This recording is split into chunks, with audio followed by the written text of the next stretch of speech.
I almost lost a $5,000 trip to Japan over a typo, and I was stranded while the biggest playoffs in Tokyo were starting without me. In this video, I'm taking you from that airport disaster to Japan's oldest ballpark, and maybe the loudest outdoor sports stadium on the planet. I'll show you why Japanese baseball is the best experience you're not watching, and the secret $20, believe it or not, all-you-can-drink spot in the Osaka clouds. But here's the thing. Halfway through this whole adventure, my phone died, my boys vanished, and I was lost in the back alleys of Osaka with zero way to speak the language. All I had was a treasure map, and the treasure was the best old-fashioned I've ever had at a bar called Arnack, something like that.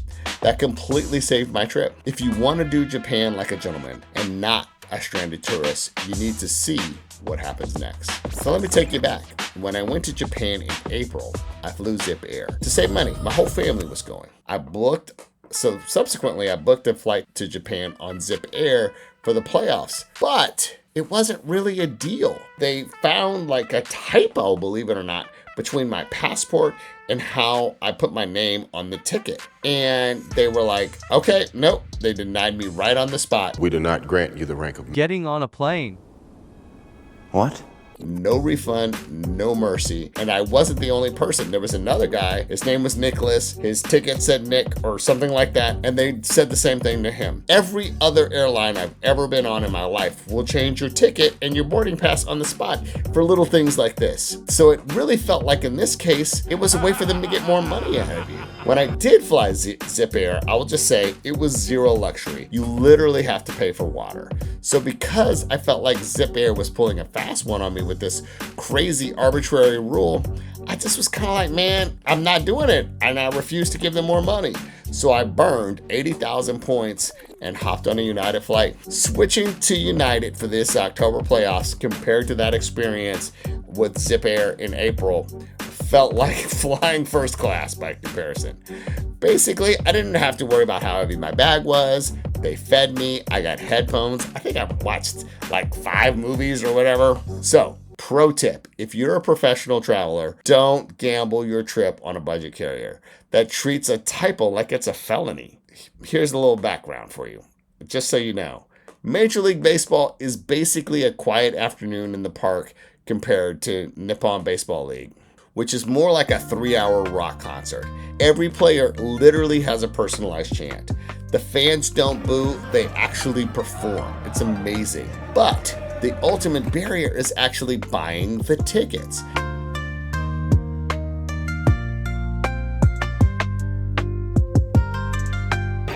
Okay, so Tokyo has these ticket and exchange shops, right? So we thought we could just keep going to these ticket shops and see about getting tickets to the soccer game.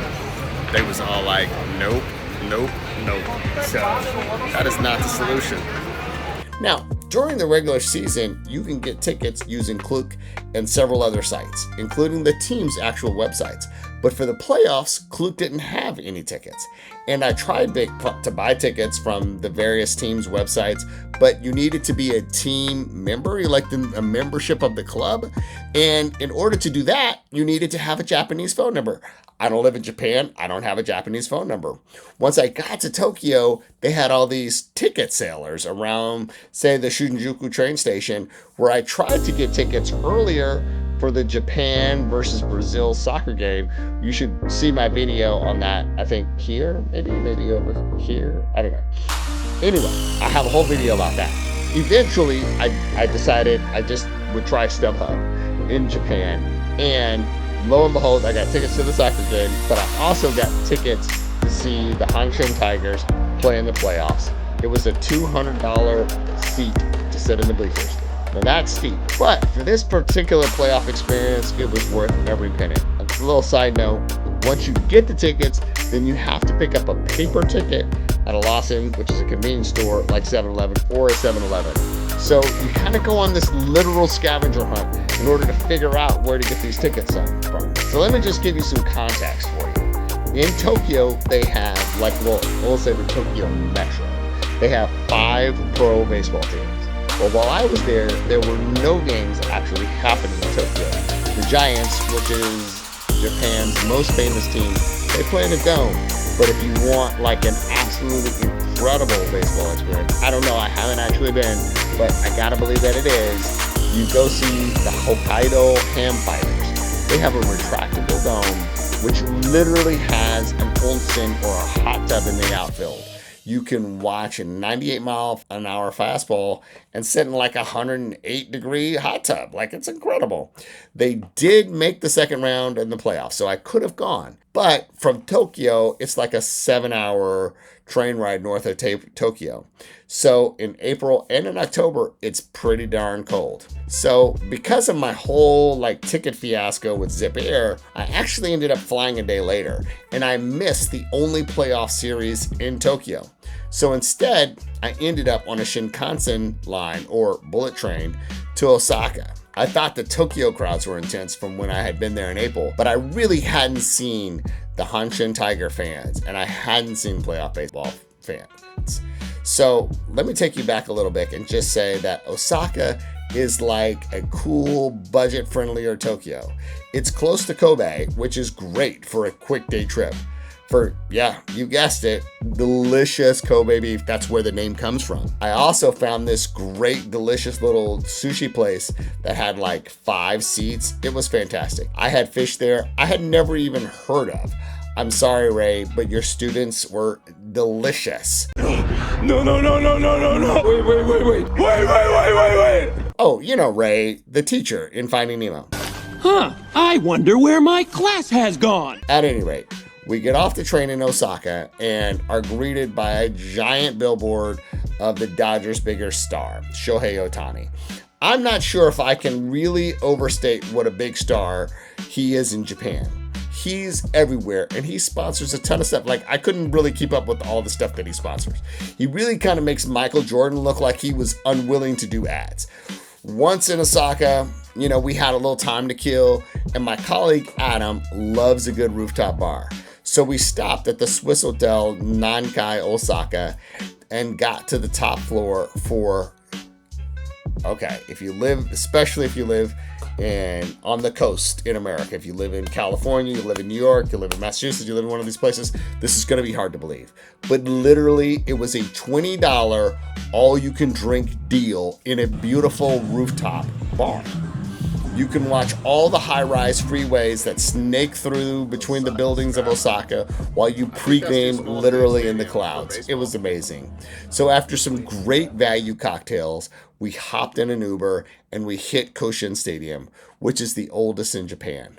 Okay, so candidly, I know nothing about either of the two teams, which was the Hanshin Tigers, and I always mess it up, but I believe it's pronounced Fukuoka, as the other, who actually ended up winning the whole thing. And that's who the two teams were playing.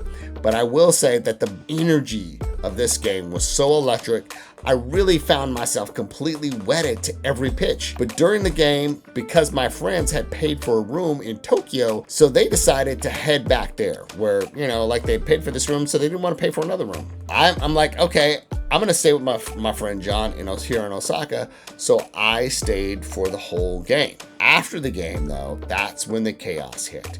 My phone died, and here I am, this like 200-pound American in the middle of the Japanese crowd with no phone, which means I have no ability to translate, no GPS, no way to really figure out where I'm going, right? I did know a couple things, though. One was I needed to get back to Osaka proper because Hanshin is a suburb of Osaka, where I was crashing with my friend John, which meant, you know, I need to get on the subway here. Somehow I got off the train and I found a Ritz-Carlton. Obviously, that's not my hotel. I am definitely not that fancy. But I'm going to share a tip for Americans and other English speakers. If you can find a 4 or 5-star hotel in basically any country anywhere in the world, they almost always have a lot of staff who speak English. So I headed inside and I expected, okay, you know, it's a 5-star hotel, the bar will be open, I'll be able to charge my phone. But I was wrong. The bar was not open. However, they handed me this crazy thing. Some of you youngsters may have never heard of this thing, but this thing is called a map. And a map, I know you think it comes on your phone, but originally it was just a piece of paper. And I got one of the ones that was a piece of paper. And the guy told me, hey, oh, you need to charge your phone. Here's a bar. There's a bar called Arnack. And he literally put an X on the map and he said, it's here. You go there, they'll still be open. You can get a drink, charge your phone. Arnack, it's a tiny wood paneled sanctuary in Shinsabashi, which is Osaka has a lot of dope neighborhoods. That's one of the neighborhoods there. After some, following a map, the thing is like, you really get accustomed to on the app on your phone, right? It tells you where you are and if you should turn right or if you should turn left. You really sort of get used to that. Paper maps don't do that. You're busy trying to figure out where you're going. And as you'll see when you watch another one of my videos, which is like the 5 things that you need to do when you go to Japan, I don't recall ever seeing a street sign the whole time I've been to Japan. And I've been to Japan more than a couple times. I can't remember seeing a street sign the whole time I'm there. So this is a bit of a struggle.